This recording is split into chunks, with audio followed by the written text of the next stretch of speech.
I'm Sylvanians, and I make videos about Sylvanian families, also known as Calico critters. And today I'm sharing my Sylvanian Christmas setup for this year.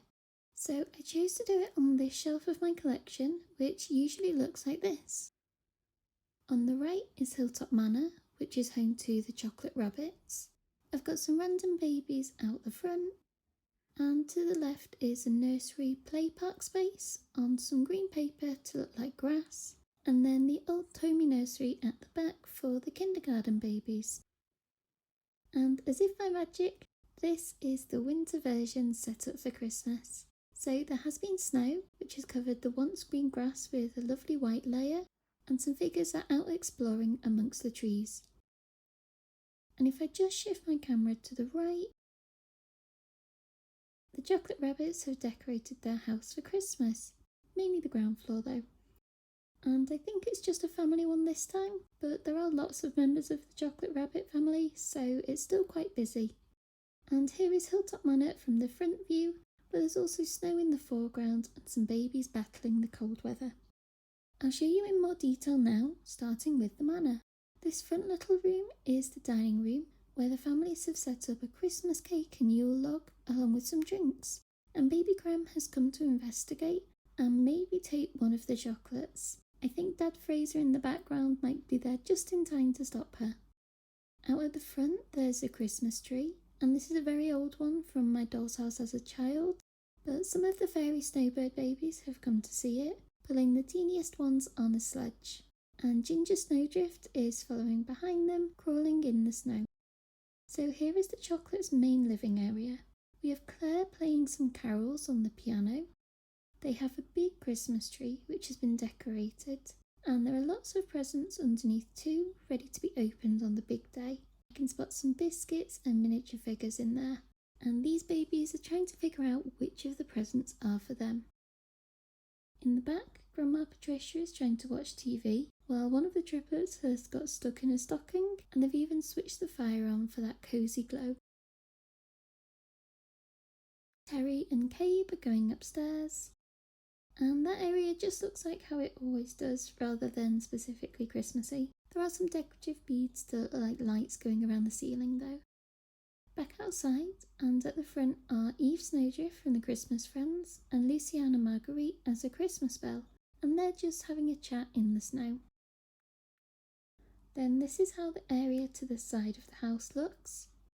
So if I start at the back, the nursery has been transformed into a Christmas grotto, and there are a few families lining up to meet Santa and for the babies to tell him what they want.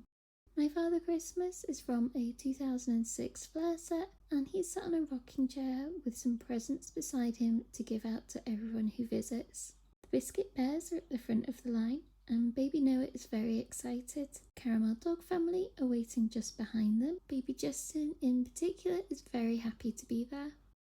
And Barkley Wildwood the rabbit is supervising at the desk, which has the naughty and nice lists on. He's got on a mini Santa hat to match the big man. And over here is a cosy living area with a fireplace, and Ozzy Waddle is trying to get the penguin triplets to behave. He's not noticed Kippy at the back looking at Father Christmas's book, because Pearl and Rocky are getting very close to the fire. This fireplace is a bit rusted inside, so it doesn't light up anymore, but I think it still looks cute. I also maybe should have put up some more decorations to hide the number stickers around the top, but it just looks more like the villagers have done it themselves. In front of that, the park space has had some snowfall, with more Christmas trees, and I was imagining it to be a display of all different types. At the back is a Miniverse Christmas tree, and Delia Doherty and Maya Pola are chatting beside that. They're discussing what they've bought in the bags and the remaining Christmas shopping they need to do. Little Sophie Snow is dressed up as a Christmas tree and trying to convince the Husky sisters that she should be in the display too. Linnea and Pauline are from the Christmas Friends set I recently unboxed, and I think Pauline's outfit would do better in the display than Sophie's. Beside them, someone has made a snow bunny and put a scarf around it too. And Yana Pola is trying to blend in beside that in her snowman costume. But I think Ollie Snowdrift has noticed and is ready to throw his snowball at her. The snowballs are just little pom-poms and I've scattered them around. At the front, Holly Wildwood and Sophia Willow are comparing their Santa dresses and deciding where to go next. I thought these figures were good to use as the hats fit over their big ears. And over here is a postbox where the Doherty children are posting some cards or letters to Father Christmas. This is the final Christmas tree, decorated in gold and silver, and there are quite a few figures admiring it. Here, Melanie Caramel and John Dalmatian are bundled up in their winter coats. Perhaps they're on a date as they look very close. And Melanie also has a hat on to keep out the snow. I put a pretty gold bow on the lamppost just to decorate it a bit. These lamps are really cute and have a flicker effect to look like it's a candle inside. And the final figures are the Marlowe sisters, Rose and Peppermint, and their good friend Millie Maple. Peppermint doesn't look quite weather appropriate, but the other two are nice and cosy in their capes. So here's a little overview again. I didn't have enough time or foresight to do a big setup, but still wanted to do something and make it within my shelves rather than separate. I've used a snow blanket before in my last Christmas setup, which I think gives a nice layer, but it is quite thick, so it can be tricky to make the figures stand upright. I'm surprised that none have fallen over yet in this video. This area in front of the manor is very narrow, so I'm glad to have found a way to include it in the scene with some of the babies. In Hilltop Manor, the Chocolate family's living room looks so cosy with the fire lit up. I hardly ever switch the lights on, so it's nice to see it like this, but it's just a bit annoying because the switch is on the back. And down at the front, of course, the babies trying to take a peek at the presents is a classic scene.